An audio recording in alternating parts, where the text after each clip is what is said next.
Hi everyone. I have not been super active on Instagram over the last couple of weeks because I've been going through a really shitty personal situation that just totally consumed me. You know how they do sometimes. But now that I'm kind of out of the other end, I realized that I've taken some incredibly valuable and deep personal lessons from going through this experience. And when I was thinking about them, I thought these are going to be really useful to share with the people in this community because they link to a lot of what I talk about around love and compassion and how we treat each other. So I wanted to share them in this video.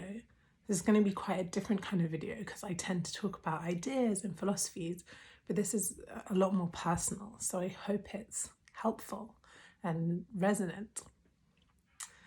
So about 2 weeks ago, I had this situation where someone who I had a relationship with, not a super close relationship, it was like a business arrangement, who I trusted, really took advantage of me. And they were doing it from a place where they felt threatened and they felt like they needed to protect themselves. And they attacked me and tried to take advantage of me. And it was really interesting because if I went to kind of Holiday's book of philosophies, I would have seen, okay, if people are feeling attacked, they attack, but take a breath, don't fight back. You know, you can't fight violence with violence. You can only neutralize violence with peace. So be compassionate to their situation. But in the moment, I wasn't able to do any of that. I felt really hurt and betrayed and fucking pissed off, to be honest. So I attacked back.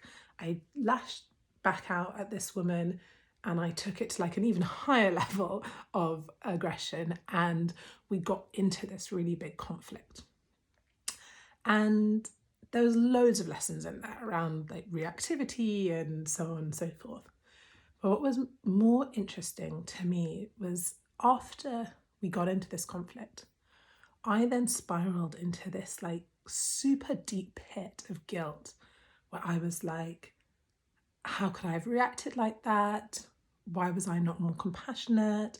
I can't believe I escalated the conflict, and really beat myself up for about like 8 or 9 days for the fact that I reacted from this place of anger and like fight.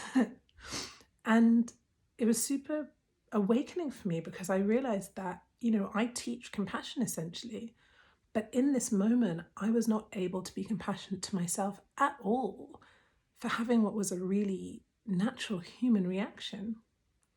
And I realized that really any version of compassion that does not include ourselves is incomplete. In fact, a kind of philosophy of compassion that does not include yourself isn't really compassion, it's martyrdom. So I had this huge epiphany about the fact that sometimes those of us who are really seeking to be compassionate actors in the world and create a more compassionate world leave ourselves out. And we have to not do that. And we have to make space for our own humanity and know that sometimes we will react from anger and aggression and feeling threatened and feeling hurt, and that's okay. And I thought about how actually if we see ourselves more as a collective than a series of individuals, then there's so much space for us to all have days or weeks or months where we do react angrily and we do kind of fight and we do act from a place that we wouldn't see as compassionate, because we know that as a collective we're leaning in that direction. So if I have a day or a week where I do that, I know that's okay because you've kind of got it covered. If you have a day or a week where you're unable to access compassion for others, that's also okay because you know that I've got it covered. And the important thing isn't that we are always acting from these ideal higher selves, it's that as a collective we're leaning in that direction. And the other thing that I really learned was about boundaries. That actually those of us who are really seeking to be beacons of compassion and love can often find it very hard to have boundaries because we think having a boundary is discompassionate. But actually, we need to find a way to say, hey, I love you, but that's not okay with me. And to adopt a kind of fierce compassion that protects the values of what is good and fair and true, even if that means sometimes saying to someone, no, that's not okay. And I still love you. And I don't really know how to do that. So it's something I'm really going to dig into over the next few months.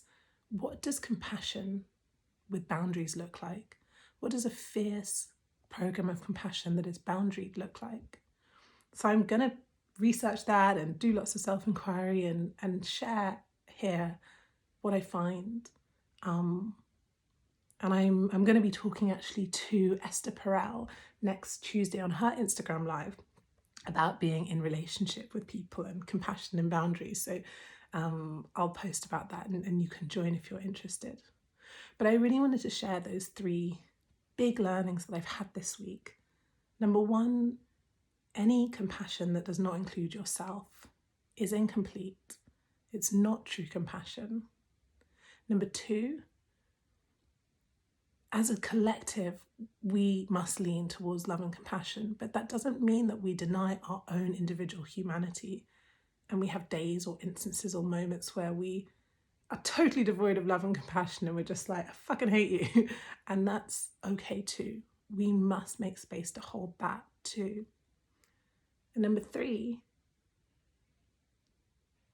compassion must have boundaries. And how we do that, I'm going to go on this exploration. But if any of this resonates with you, then please share in the comments kind of your journey with boundaries and compassion, and let's support each other to create a ideal of compassion and love and of treating each other with respect that is not at the cost of our own personal sovereignty. So I hope those are some useful reflections on love, compassion, and boundaries to end the week with. And I'm happy to be back and engaging and speaking to all of you, and more to come.